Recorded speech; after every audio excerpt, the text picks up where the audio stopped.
pitch it 3 times before the editorial Bait Din saw the now legendary cheese sandwich photos on social media and decided it was go time.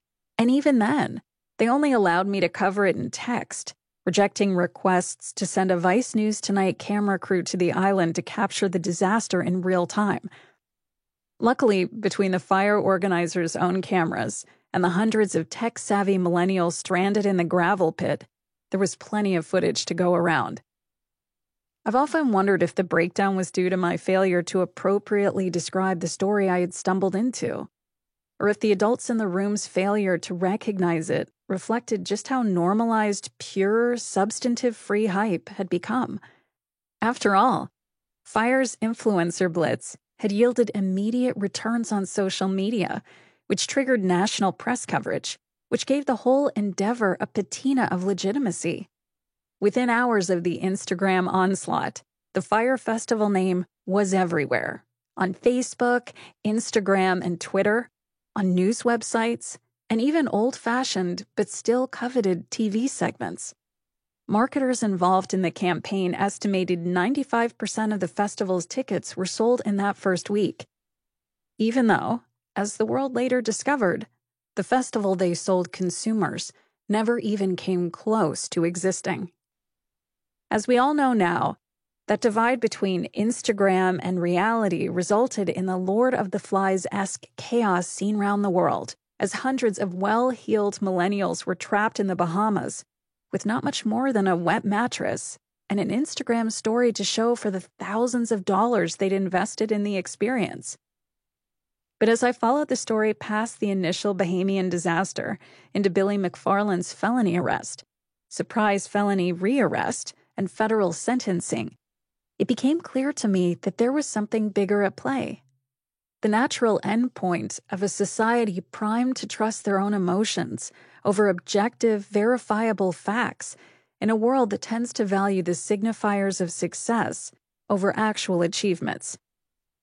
I saw it as I broke the story of the Fire Festival implosion for Vice News, and it continued as I executive produced the Emmy-nominated Netflix documentary, Fire, The Greatest Party That Never Happened. Along the way, I learned a whole lot about how scams are thriving in the age of social media, and how often we've collectively agreed as a society to treat hype as an indicator that we're playing with the real deal. These dynamics played out in a number of ways throughout my reporting on Fire. At first, I thought the story had reached its zenith when Billy McFarland, then 25 years old, was arrested in the summer of 2017 and charged with wire fraud, not for Pied Pipering a bunch of desperate 20-somethings to Paradise Lost, but for defrauding his investors about the state of Fire Media.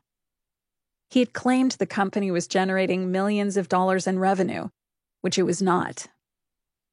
A bonus shot came a year later, long after he had pleaded guilty to the first set of charges. At the time, McFarland had been out on bail pending a sentencing hearing for the charges stemming from the Fire Festival. Most, including the prosecutors and the class action attorney representing his victims, assumed he had spent that time hiding out in his parents' basement in New Jersey. But I had heard a rumor he was actually back in the city, living large in a midtown hotel penthouse and bragging about his crimes at nightclubs and upscale strip joints. In any event, he definitely wasn't sitting at home thinking about what he had done wrong. For weeks, I had been getting credible reports that Fire Festival attendees were being targeted with emails from a new company called NYC VIP Access, which was offering ludicrously expensive tickets to exclusive celebrity events like the Met Gala, the Victoria's Secret fashion show, and Burning Man. That someone would be brokering these types of exclusive opportunities wasn't totally implausible. High-priced concierge services accounted for an estimated $297 million market in 2017. But something just felt off about these offers, in the same way the Fire Festival website had felt off when I first clicked through. I started investigating and found, rather quickly, that it just wasn't possible to fulfill the experiences NYC VIP Access had been offering. For example, Met Gala tickets can't be purchased, and anyone with